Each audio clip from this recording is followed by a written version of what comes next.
Hello everyone, welcome back to my vlog. তোমরা thumbnail দেখে তো এতক্ষণে বুঝে গেছো যে আজকের ভিডিওটা কী বিষয় হতে চলেছে। আঙ্কে হ্যাঁ, আজকে হচ্ছে জন্মাষ্টমী।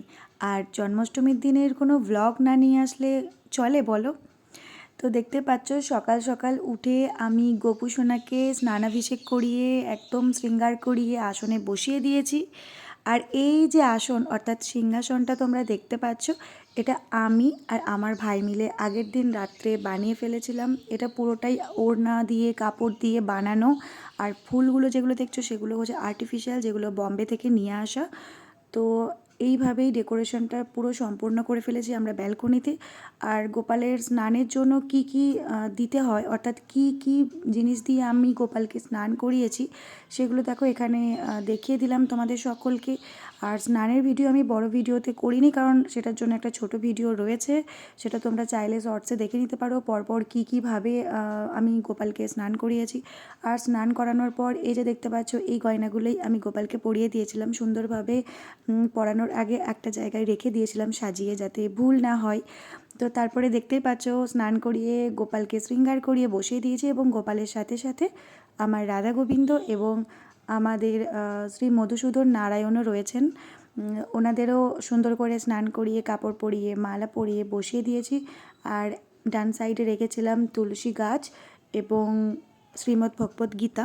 ও হ্যাঁ, তার আগে আমি একটা ছোট্ট ইনফরমেশন দিয়ে রাখি, যেটা হচ্ছে আমি যখনই গোপালকে সাজিয়ে গোপালের কোনো ছবি বা ভিডিও পোস্ট করি, তখনই বেশিরভাগ জনেরই একটাই বক্তব্য থাকে এবং প্রশ্ন থাকে যে আমি গোপালের এই গহনাগুলো বা সাজ পোশাক ড্রেসগুলো আমি কোথা থেকে কিনেছি।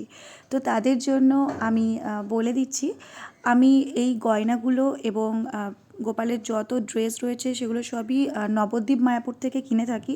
আর গোপালের যে অগ্রু তারপরে আতর যেগুলো থাকে সেগুলোও আমি মায়াপুর থেকেই কিনেছি। শুধু মুকুটটা সোনার উপর দোকান থেকে বানানো, যেহেতু এটা কেনা নর্মাল কোনো গয়না নয়। তো যাই হোক, দেখতে পাচ্ছ সন্ধে হয়ে গেছে। তো সারাদিন আমাদের বাড়িতে গান চলেছে কৃষ্ণ ঠাকুরের, গোপালের।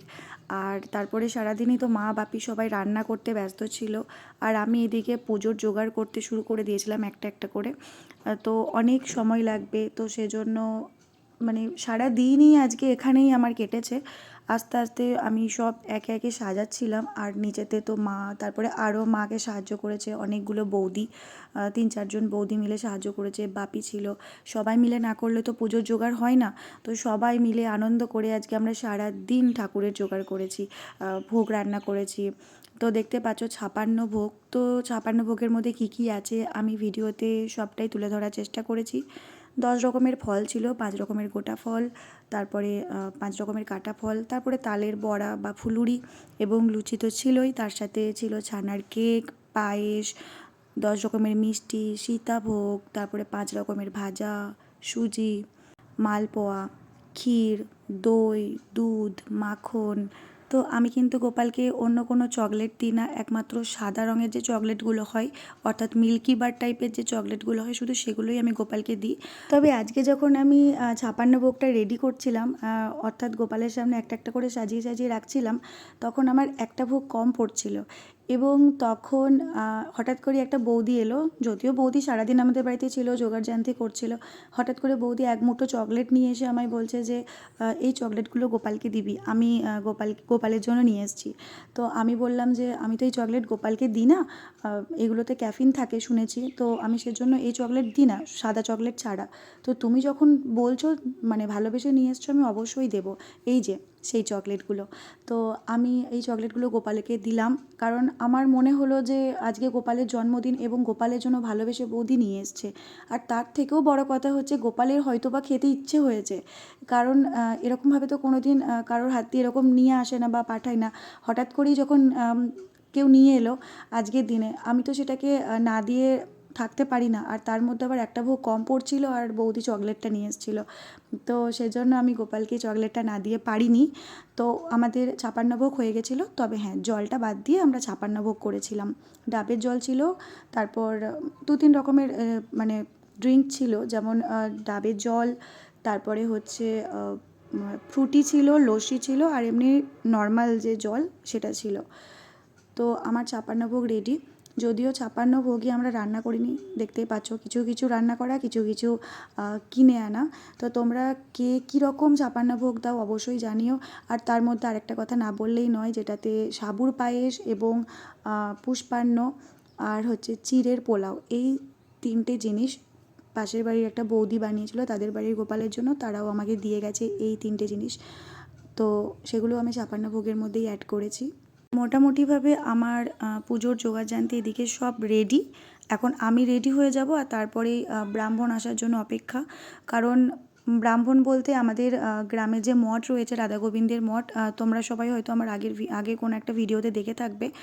তো সেই মঠেরই যিনি মেন যে পূজারী, উনি কিন্তু আজকে আমাদের বাড়ি আসবেন পুজো করতে। এই যে উনি চলে এসছেন। তো আগেরবারও উনিই পুজো করেছিলেন, এবারেও উনি করছেন, এবং আশা করব যতবার আমি ভালোভাবে জন্মাষ্টমী করতে পারবো, মানে এত জাঁকজমকভাবে, আমি ওনাকেই ডাকবো। উনি খুব সুন্দরভাবে পুজো করেন।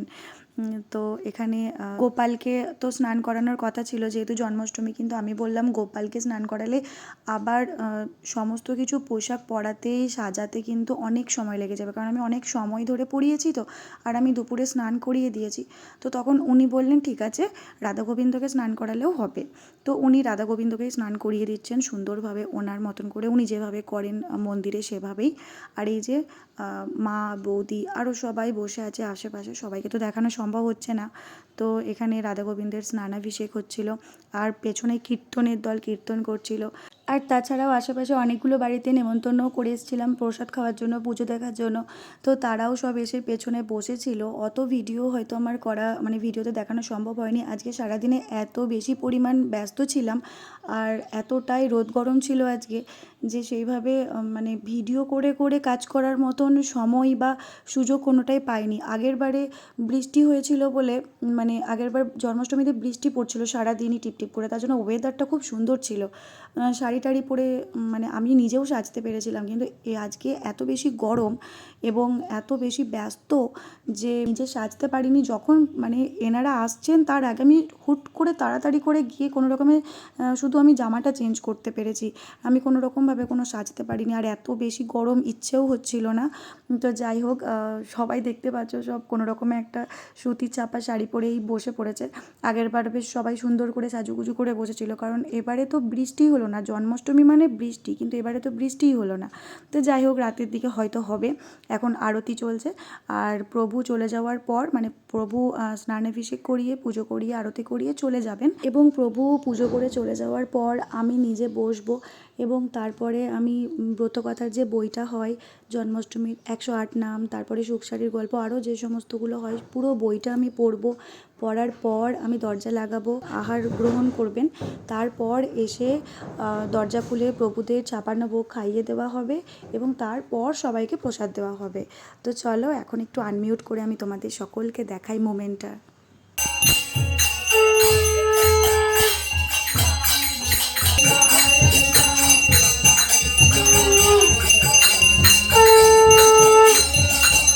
প্রভুর আরতি করা এবং আমারও 108 নাম পড়া, ব্রতকথা পড়া সব কমপ্লিট হয়ে গেছে। তারপরে আমি আবার ভিডিওটা স্টার্ট করেছি।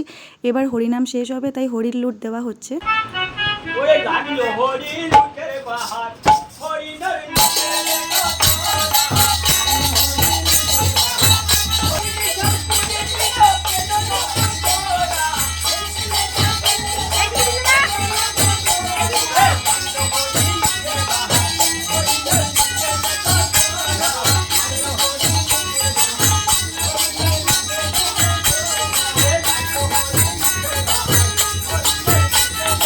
এখন রাত 11টা মতো বাজে।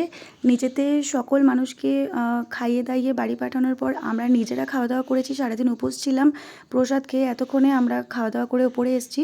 আর আমি ব্যালকনিতে চলে এসেছি তোমাদেরকে এই ডেকোরেশনটা দেখাবো বলে, কারণ সারাদিনে ব্যস্ততার মাঝে এই ডেকোরেশনটা তোমাদের আর দেখানো হয়নি। আমি আর ভাই এত কষ্ট করে করলাম যত্ন নিয়ে, যে তোমাদের না দেখালেই নয়। তো সমস্ত কিছু আয়োজন কেমন লাগলো A to Z সমস্ত কিছু কিন্তু জানিও তোমাদের কেমন লাগলো কমেন্ট করে। আর আজকে সমস্ত কিছু শেষ হয়ে যাওয়ার পর ভেবেছিলাম যে আমাদের যে মঠ আছে গৌড়ীয় মঠ, ওখানে আমরা যাব। সারা রাত অনুষ্ঠান হয়, রাত 12টায় আরতি হয়, 2:30টার সময় ভোগ খাওয়ানো হয়, কিন্তু এত ক্লান্ত যে আর যেতে পারলাম না, তাই শুয়ে পড়বো এরপর। তো কেমন লাগলো সব জানিও। আজকের মতন এটুকুই, টাটা।